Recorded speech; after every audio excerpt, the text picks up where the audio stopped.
Jennings' 100 hands Lancashire the reins.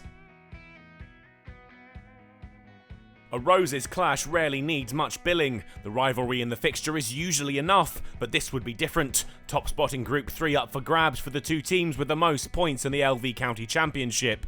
A lot then riding on this clash at Emerald Headingley. The hosts won the toss, and with dark clouds overhead, they put their visitors into bat.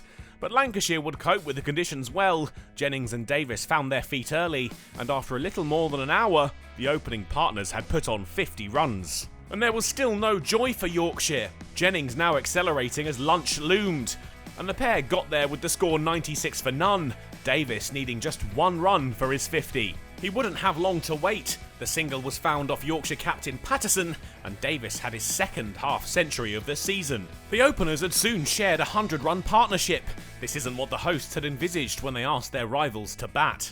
As usual, Jennings had been more patient than his partner, but no less effective. And eventually he joined Davis on 50, the mark reached with an unorthodox shot for 4 after 3 hours at the crease. Try as they might, Yorkshire couldn't separate the two, and it wasn't long before Lancashire had 150 runs on the board. But finally, after almost 4 hours of toil, Yorkshire had a wicket to celebrate. Davis out LBW to Thompson, a breakthrough at last. The damage had been done though, that the solitary wicket before tea, and the score at the interval, 176 for 1.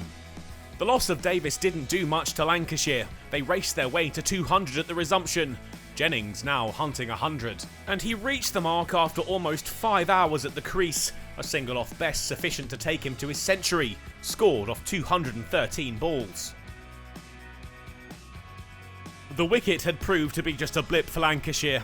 250 on the board thanks to Jennings and Wells, their partnership continuing to grow. It got as far as 93 and Jennings 132 when he popped a catch back to Thompson.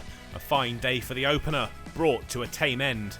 Wells and Bohannon were solid for what remained. The score at the end of the day, 273 for 2, and the Roses clash had been taken by the scruff of the neck by the red side of the divide. If they can pick this up tomorrow, they'll be confident of playing their way to the win.